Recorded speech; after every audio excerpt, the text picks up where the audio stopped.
27살 박도현. 그의 인생은 이해할 수 없는 차별의 연속이었습니다. 같은 가족인데도 자신만 다른 대우를 받아왔습니다.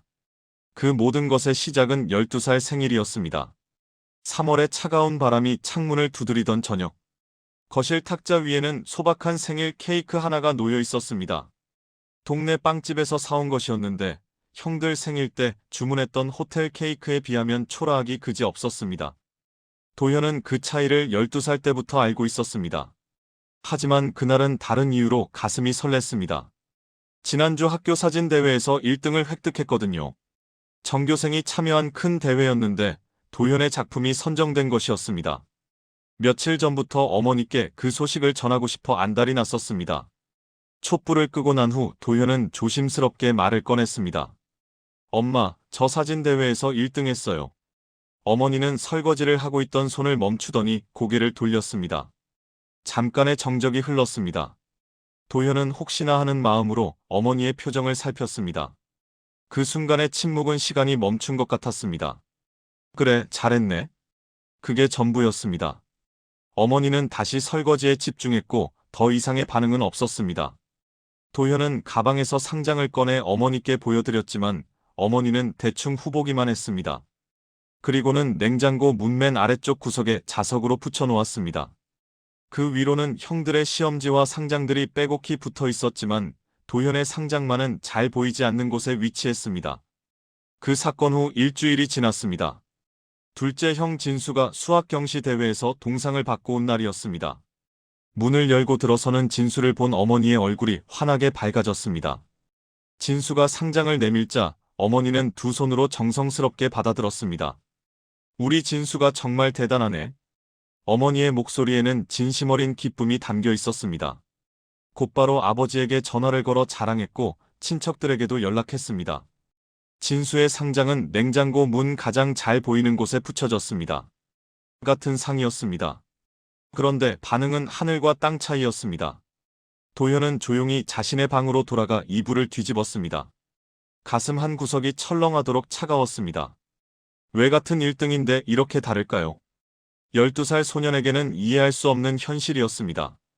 그나마 아버지만은 달랐습니다. 다음 날 아침 일찍 출근하는 아버지가 도현의 방문을 조용히 두드렸습니다. 도현아, 아빠랑 잠깐 나가자. 아버지는 도현의 손을 잡고 뒷산으로 향했습니다. 이른 아침에 산길은 한산했고 새소리만이 들려왔습니다. 산 중턱 벤치에 앉은 아버지가 도현을 바라보며 말했습니다. 도현아, 넌 특별한 아이야. 형들과는 다른 재능을 가진 아이지. 언젠가는 모든 사람들이 내 가치를 알아볼 거야. 아버지의 말이 위안이 되었습니다. 하지만 왜 특별한지, 왜 다른지에 대한 구체적인 설명은 없었습니다. 그저 아버지만이 자신을 이해해준다는 사실이 전부였습니다. 시간이 흘러 도현이 27세가 되었을 때까지도 상황은 크게 달라지지 않았습니다. 대학을 졸업하고 프리랜서 작가로 활동하고 있었지만 가족들의 시선은 여전히 차가웠습니다. 형들은 각각 대기업 임원과 성형외과 의사가 되어 성공가도를 달리고 있었고 그들의 아내들도 모두 전문직이었습니다. 반면 도현은 여전히 불안정한 수입의 프리랜서였습니다. 가족 모임에서 도현의 자리는 항상 구석진 곳이었고 대화에서도 자연스럽게 소외되었습니다. 형들의 아이들은 명문 사립학교를 다니고 있었고 형들의 부인들은 도현의 직업에 대해 한 번도 묻지 않았습니다. 27년간 그렇게 쌓인 서러움이 있었습니다. 그런 도현에게 청천벽력 같은 소식이 전해졌습니다. 아버지가 갑작스럽게 세상을 떠난 것이었습니다. 그날은 평범한 화요일 오후였습니다. 도현이 카페에서 원고 작업을 하고 있을 때 큰형 민수에게서 다급한 전화가 걸려왔습니다. 도현아, 지금 당장 병원으로 와. 아버지가. 민수의 목소리는 떨리고 있었습니다. 도현은 노트북을 챙길 여유도 없이 뛰쳐나갔습니다. 병원에 도착했을 때는 이미 늦었습니다. 아버지는 의식을 잃은 채 중환자실에 누워 계셨습니다. 3일 후 아버지는 끝내 눈을 뜨지 못했습니다. 모든 가족이 믿을 수 없어 했습니다. 특히 도현에게는 유일한 버팀목을 잃은 절망이었습니다. 장례식은 성대하게 치러졌습니다. 건설업계의 큰 인물이었던 만큼 조문객들의 발길이 끊이지 않았습니다. 하지만 그들의 위로는 오직 형들에게만 향했습니다. 도현은 영정사진 한 구석에 조용히 서 있을 뿐이었습니다. 장례를 마치고 일주일 후 유산 분배를 위해 변호사 사무실에 모였습니다. 강남의 한 법무법인 회의실이었습니다. 차가운 대리석 탁자를 둘러싸고 앉은 가족들의 표정은 긴장되어 있었습니다. 변호사가 두툼한 유언장을 꺼내 들었습니다. 도현은 마지막 희망을 품고 있었습니다. 아버지만큼은 자신을 공평하게 대해 주실 거라고 믿었으니까요. 변호사의 목소리가 회의실에 울려 퍼졌습니다. 먼저 장남 박민수 씨에게는 강남구 대치동 소재 상업용 빌딩 전체를 상속합니다. 시가 300억 원에 달하는 엄청난 재산이었습니다. 민수의 얼굴에 안도의 표정이 스쳤습니다. 둘째 아들 박진수 씨에게는 분당 소재 메디컬 센터 건물과 인근 아파트 3채를 상속합니다. 이것도 200억 원이 넘는 가치였습니다. 진수 역시 만족스러운 미소를 지었습니다. 이제 도현의 차례였습니다. 도현은 숨을 죽이고 변호사의 다음 말을 기다렸습니다. 설마 아버지가 자신만 소외시키지는 않았을 거라고 믿었습니다. 막내 아들 박도현 씨에게는 변호사가 잠시 멈칫했습니다.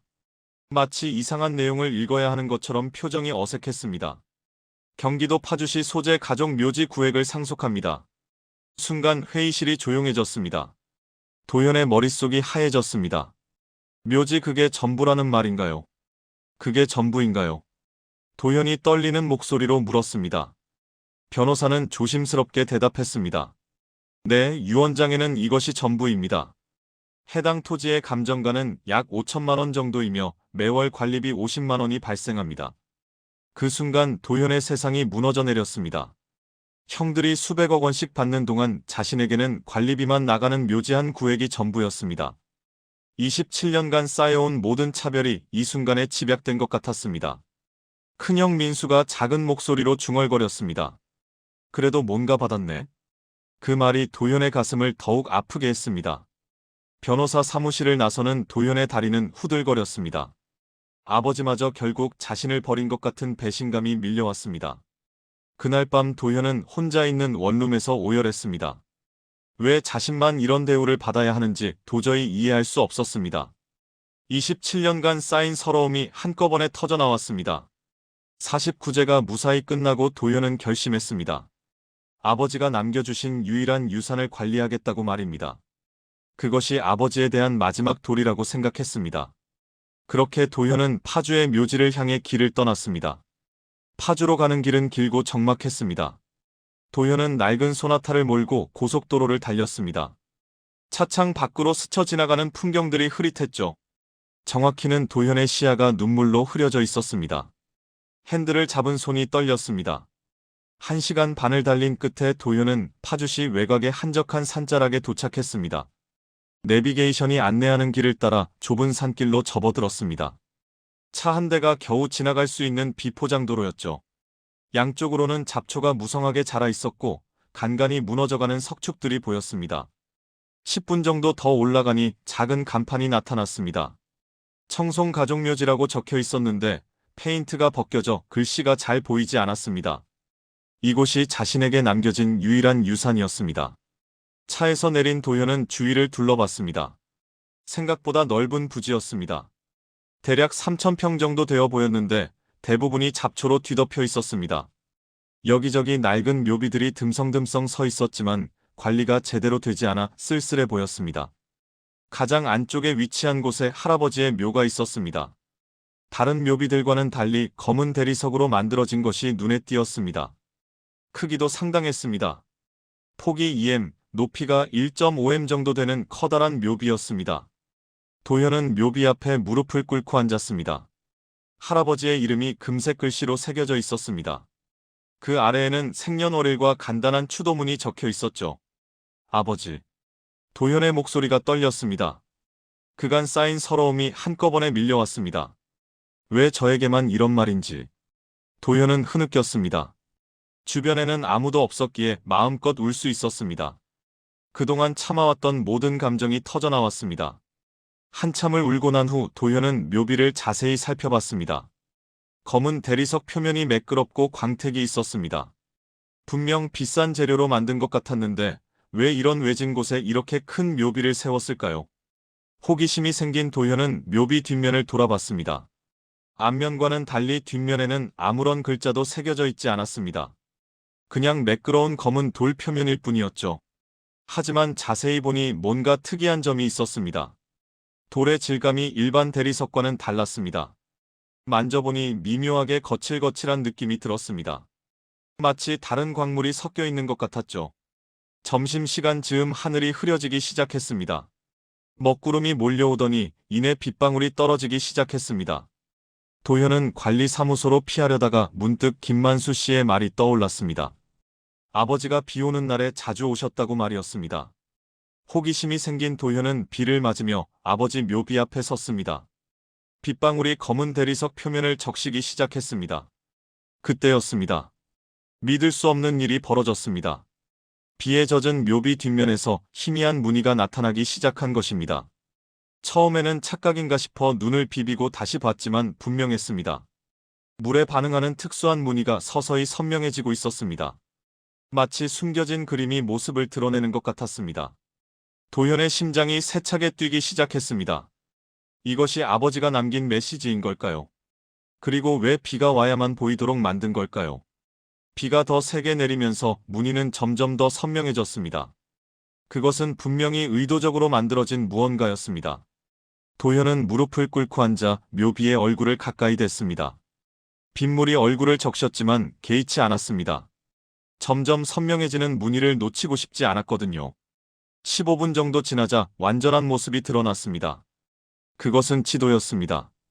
이 묘지 일대를 그린 상세한 지도였죠. 묘비의 위치를 중심으로 주변 지형이 정교하게 표현되어 있었습니다. 지도 한쪽 구석에는 X자 표시가 있었습니다. 그리고 그 옆에 작은 글씨로 무언가가 적혀 있었죠. 도현은 눈을 찌푸리며 글씨를 해독하려 했습니다. 북쪽으로 10걸음, 큰 바위 아래. 읽을 수 있는 글씨는 그것뿐이었습니다. 나머지는 빗물에 흘러 보이지 않았죠. 하지만 충분했습니다. 아버지가 분명히 무언가를 숨겨둔 것이었습니다. 도현은 서둘러 일어났습니다. 묘비에서 북쪽 방향을 확인한 후 천천히 걸음을 세어가며 걸었습니다. 하나, 둘, 셋. 10번째 걸음을 내디딘 곳에는 정말로 큰 바위가 있었습니다. 얼굴만 한 화강한 바위였습니다. 오랜 세월 비바람에 깎여 표면이 매끄러웠죠. 도현은 바위 주변을 샅샅이 뒤져봤습니다.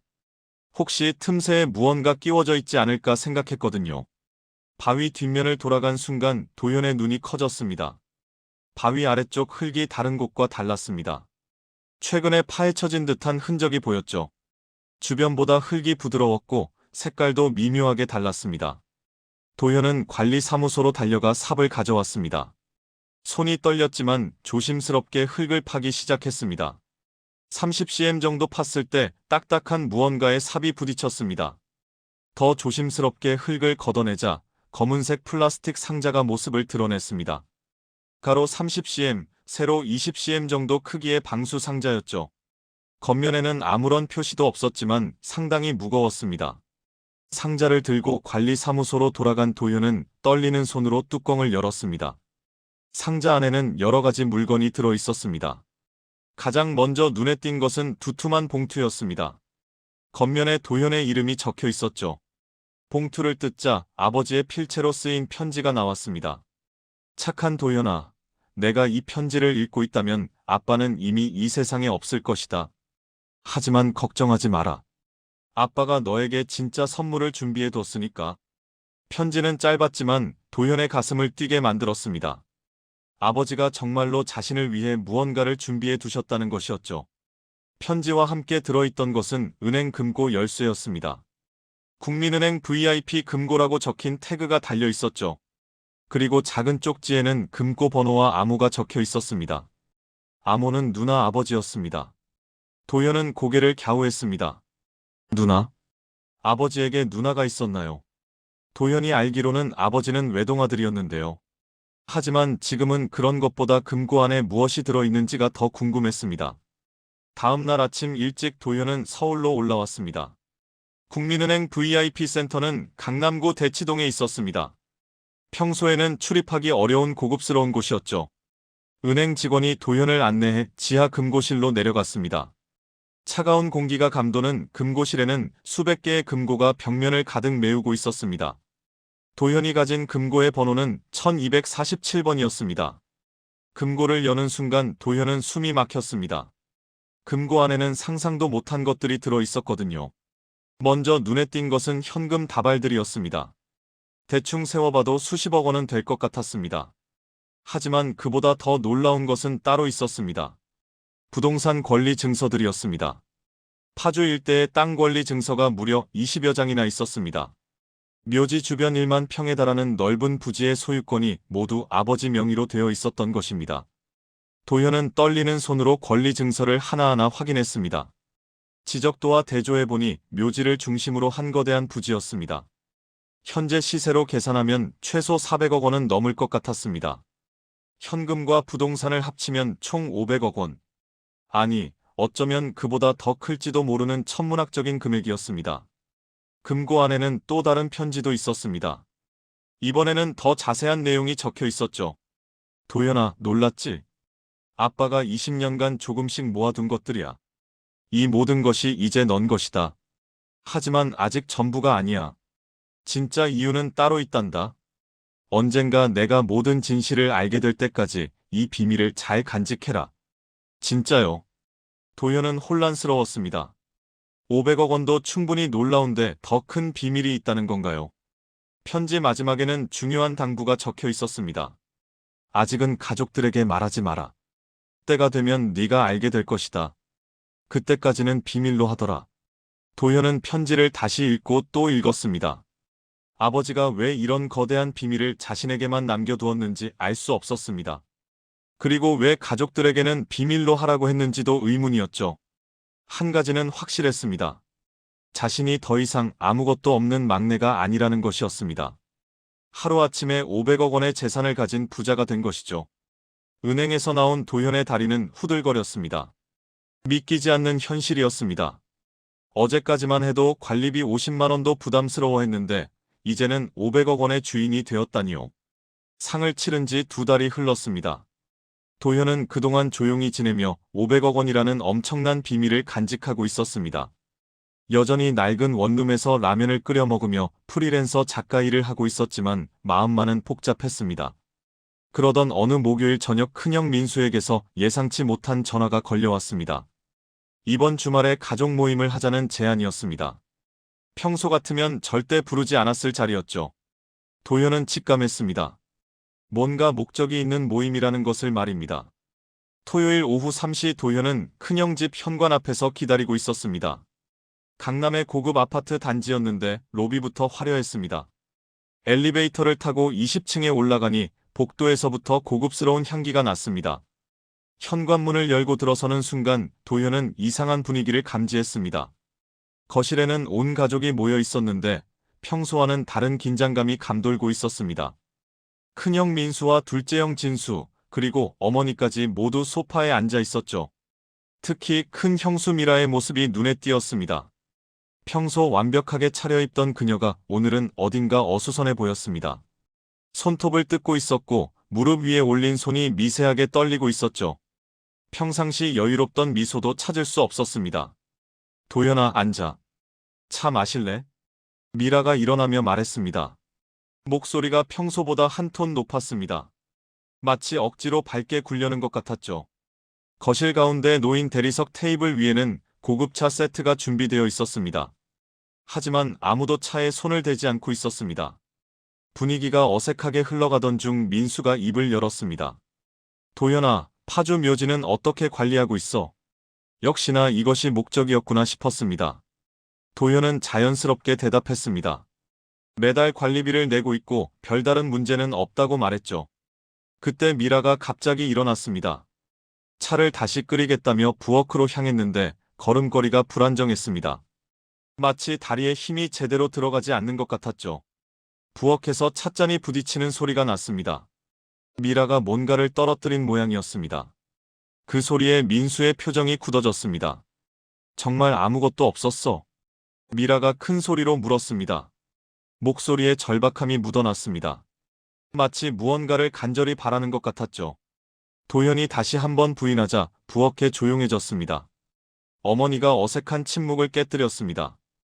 묘지 관리비가 부담스럽지 않냐며 가족들이 도와줄 수도 있다고 말했습니다. 27년 만에 처음 듣는 배려였습니다. 민수는 최근 그 일대 부동산 시세가 오르고 있다는 소문을 들었다며 혹시 개발 관련 정보를 들은 것이 없냐고 물었습니다. 진수도 가족 묘지니까 함께 관리하는 것이 어떻겠냐고 제안했죠. 하지만 도현은 아버지의 당부를 기억하며 정중히 거절했습니다. 아버지가 자신에게 맡기신 일이라고 말했습니다. 집으로 돌아오는 지하철 안에서 도현은 깊은 생각에 잠겼습니다. 가족들의 갑작스러운 관심이 우연이 아니라는 것을 확신했습니다. 특히 미라의 이상한 모습이 계속 머릿속에 맴돌았죠. 며칠 후 김만수 씨에게서 연락이 왔습니다. 요즘 묘지에 낯선 사람들이 자주 와서 둘러보고 간다는 내용이었습니다. 정장을 입은 사람들이 이것저것 물어보고 사진도 찍어간다고 했습니다. 그 사람들이 누구신지 물어봤는데 그냥 지나가다가 보게 되었다고 하더라고요. 근데 너무 자세히 보고 가서 이상했어요. 김만수 씨의 말에 도현의 불안감이 커졌습니다. 가족들이 누군가를 시켜서 조사하고 있는 것 같았습니다. 일주일 후 도현이 동네 카페에서 원고 작업을 하고 있을 때였습니다. 정장을 입은 중년 남자가 조심스럽게 다가왔습니다. 정중하게 인사를 하더니 파주 땅에 대해 문의하고 싶다고 했습니다. 남자는 자신을 대형 개발회사 직원이라고 소개했습니다. 그 일대에 큰 프로젝트가 계획되어 있어서 토지 매입을 추진하고 있다는 것이었습니다. 저희가 조사한 바로는 그 일대가 곧 개발될 예정입니다. 지금 매각하시면 시세보다 30% 높은 가격으로 매입하겠습니다. 상당히 좋은 조건이었습니다. 하지만 도현은 정중히 거절했습니다. 남자는 아쉬워하며 명함을 남기고 갔습니다. 명함에는 정말로 유명한 건설회사 이름이 적혀 있었습니다.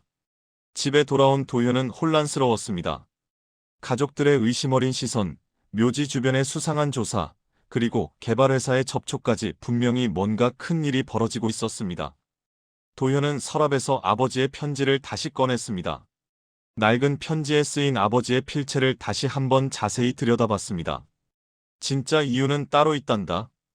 언젠가 내가 모든 진실을 알게 될 때까지 이 비밀을 잘 간직해라.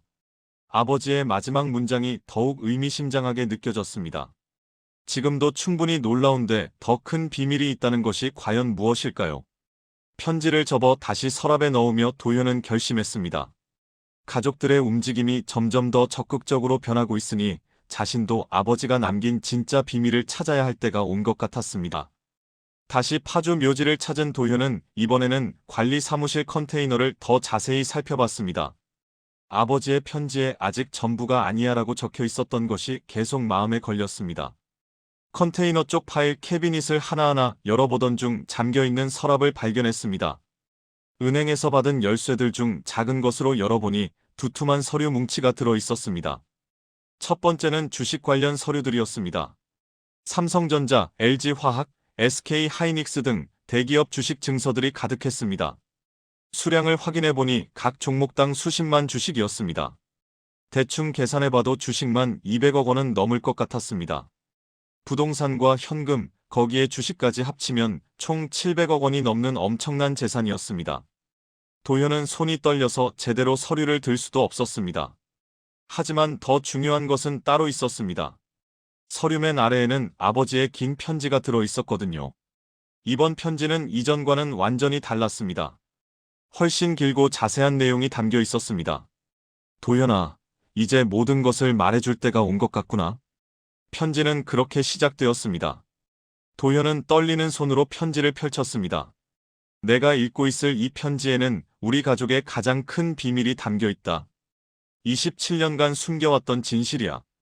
도현의 심장이 빠르게 뛰기 시작했습니다. 무언가 중대한 내용이 나올 것 같은 예감이 들었거든요.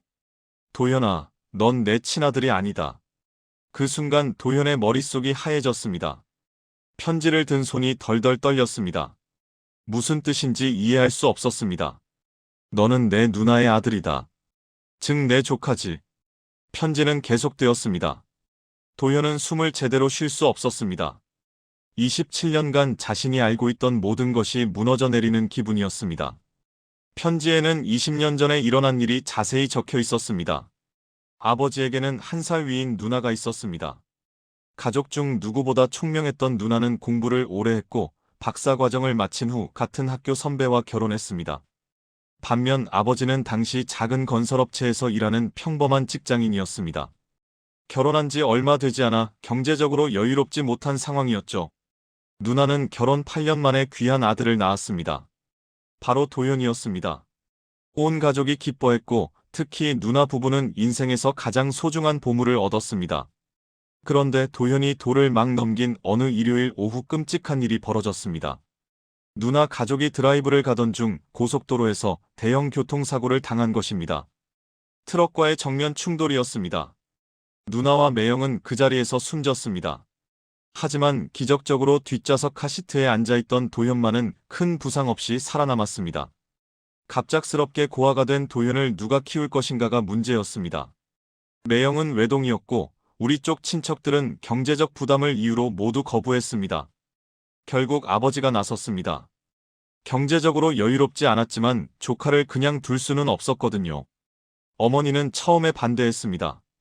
가득 결혼한 신혼부부가 남의 아이까지 키우기에는 부담이 너무 컸으니까요. 하지만 아버지는 고집했습니다. 그리고 도연을 자신의 호적에 올렸습니다. 법적으로는 친자식이 된 것이죠.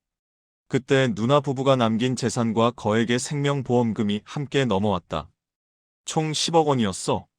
나는 그 돈으로 사업을 시작했고 지금의 성공을 이룰 수 있었단다. 편지를 읽는 도현의 눈에서 눈물이 떨어졌습니다. 20년간 품어왔던 모든 의문이 순식간에 풀렸습니다.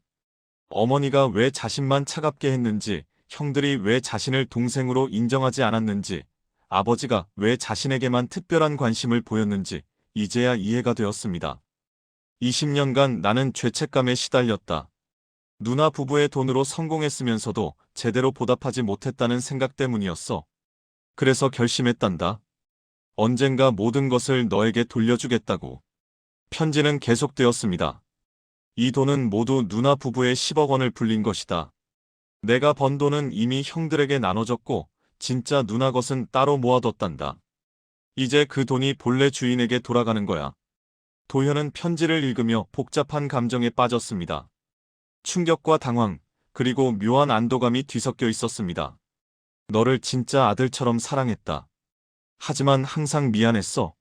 내가 받을 제대로 주지 못해서. 가족들이 너를 차별하는 것을 막지 못해서. 아버지의 진심이 편지에 고스란히 담겨 있었습니다. 이제 너는 자유롭다. 원래 넘은 것을 찾았으니까. 하지만 한 가지 부탁이 있어. 가족들을 미워하지는 말아라. 그들도 진실을 몰랐을 뿐이다. 편지를 다 읽은 도현은 한동안 자리에서 일어날 수 없었습니다. 머릿속이 너무 복잡했습니다. 자신이 조카였다는 사실, 아버지가 20년간 죄책감에 시달렸다는 사실까지 모든 것이 충격적이었습니다. 그런데 동시에 이상한 해방감도 느껴졌습니다.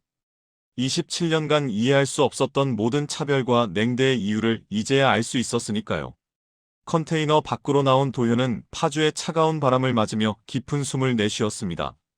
이제 정말로 모든 것이 달라질 것 같았습니다. 며칠을 고민한 끝에 예상치 못한 소식들이 터져나오기 시작했습니다. 인터넷 기사에서 충격적인 소식을 접했습니다. 큰형 민수가 운영하던 법무법인이 파산 절차에 들어갔다는 내용이었습니다. 미라의 투자 실패로 인한 막대한 빚을 감당하지 못한 것이었죠. 둘째 형 진수도 마찬가지였습니다. 성형외과 병원의 문을 닫는다는 기사가 며칠 후 올라왔습니다. 역시 형수의 부동산 투기 실패가 원인이었습니다. 기사를 읽는 도현의 마음이 무거워졌습니다. 아무리 그동안 차별받았다고 해도 20년간 함께 산 가족이었습니다. 그들이 길거리에 나앉을 수도 있다는 생각이 들자 마음이 아팠습니다. 며칠 더 고민한 끝에 도현은 결심했습니다. 아버지가 편지에서 가족들을 미워하지 말라고 했던 말이 떠올랐거든요. 먼저 민수에게 전화를 걸었습니다. 민수의 목소리는 기력이 없었습니다. 한 달 전 원룸에서 만났을 때보다 더 절망적으로 들렸죠. 형 만날 수 있을까요? 도현의 제안에 민수는 조심스럽게 응했습니다. 아마도 무슨 일인지 궁금했을 것입니다. 이튿날 강남의 한 조용한 카페에서 형제가 만났습니다. 민수의 모습은 처참했습니다. 깔끔했던 정장은 구겨져 있었고 얼굴에는 수염이 자라 있었습니다. 성공한 변호사의 모습은 온데간데 없었죠. 형, 급한 빚부터 정리해 드릴게요. 도현이 먼저 말을 꺼냈습니다. 민수가 놀란 눈으로 도현을 바라봤습니다. 전부는 아니고 당장 급한 것들만요. 형수님이 받은 대출금이랑 법무법인 정리하는데 필요한 돈 정도. 민수의 눈에서 눈물이 흘러내렸습니다. 한 달 전 원룸에서 절망했던 것과는 다른 감정이었습니다. 도연아, 고마워. 정말 고마워. 민수는 더 이상 말을 잇지 못했습니다. 평생 동생에게 고마움을 표현해 본 적이 없었는데 이제야 진심이 우러나왔습니다. 둘째 형 진수와도 비슷한 만남을 가졌습니다. 진수 역시 감격해하며 고개를 숙였습니다. 형답게 못해준 것에 대한 미안함과 동생의 관대함에 대한 고마움이 뒤섞여 있었죠. 하지만 도현에게는 더 중요한 제안이 있었습니다. 형들, 제가 도와드리는 대신 한 가지 부탁이 있어요. 형들이 긴장하며 도현을 바라봤습니다. 제 친부모님 이름으로 재단을 만들려고 해요. 도현이 차분하게 설명했습니다. 교통사고로 세상을 떠난 친부모를 기리면서 동시에 사회에 도움이 되는 일을 하고 싶다는 것이었습니다. 박수영 김민호 교통안전재단이라고 이름을 지을 거예요. 교통사고 유가족 지원하고 안전 캠페인도 하는 거죠. 형들의 표정이 진지해졌습니다. 그런데 제가 아직 혼자서는 운영하기 어려워서 형들이 도와주셨으면 해요. 민수 형은 법무 담당해 주시고 진수 형은 의료 지원 프로그램을 맡아주시면 어떨까요? 민수가 떨리는 목소리로 물었습니다. 정말 우리가 해도 될까? 물론이에요. 형들이야말로 제일 적임자죠. 도현의 말에 형들의 눈빛이 달라졌습니다. 절망에 빠져있던 그들에게 새로운 희망이 생긴 것이었습니다. 며칠 후 어머니도 만났습니다. 어머니는 한 달 전보다 더 수척해져 있었습니다. 아들들의 몰락을 지켜보며 많이 괴로워했던 것 같았습니다. 어머니 미안해요. 그동안 말씀 안 드려서. 도현이 먼저 사과했습니다. 어머니가 놀라며 고개를 저었습니다. 무슨 소리니? 미안한 건 엄마지. 어머니의 목소리가 떨렸습니다. 20년간 너를 차갑게 대했는데 알고 보니 우리 집안의 은인이었구나. 어머니의 눈에서 눈물이 흘러내렸습니다. 그동안 마음 깊이 묻어두었던 죄책감이 터져나오는 것 같았습니다. 괜찮아요, 어머니. 그때는 어머니도 힘드셨을 거예요. 도현이 어머니의 손을 잡았습니다. 차갑고 거친 손이었지만 따뜻하게 느껴졌습니다. 이제 새로 시작해요. 진짜 가족으로. 어머니가 도현을 꼭 안았습니다. 27년 만에 처음으로 진심 어린 포옹이었습니다. 재단 설립 준비가 시작되자 가족들의 분위기도 완전히 바뀌었습니다. 형들은 각자의 전문성을 살려 재단 업무에 몰두했습니다. 절망에 빠져있던 그들에게 새로운 목표가 생긴 것이었죠. 특히 민수는 교통사고 유가족들의 법적 지원에 적극적으로 나섰습니다. 진수는 사고 후유증으로 고생하는 환자들을 위한 의료 프로그램을 개발했습니다. 어머니도 재단의 운영위원으로 참여하며 새로운 역할을 찾아가기 시작했습니다. 6개월 후 재단 개소식이 열렸습니다. 작지만 의미 있는 시작이었습니다. 도현은 개소식에서 친부모를 기리는 추모사를 읽었습니다. 어머니, 아버지. 비록 기억은 없지만 존경하고 사랑합니다. 이제 두 분의 이름으로 세상에 도움이 되는 일을 하겠습니다. 모인 사람들의 눈시울이 붉어졌습니다. 개소식이 끝난 후 가족들은 함께 파주 묘지를 찾았습니다. 온 가족이 함께 성류하는 것은 처음이었습니다. 묘비 앞에 서 있는 모습이 다가 묘했습니다. 민수와 진수, 어머니와 도현 그리고 형수들까지 함께였습니다. 도현이 조용히 말했습니다. 저희 이제 정말 가족이 됐어요. 바람이 불어와 묘지의 나무들을 흔들었습니다. 마치 아버지와 부모님이 함께 대답하는 것 같았습니다. 20년간 숨겨져 있던 진실이 드러난 후 박씨 가족은 비로소 진정한 가족이 되었습니다. 그리고 그 사랑은 사회로 퍼져나가 더 많은 사람들에게 희망을 주고 있었습니다.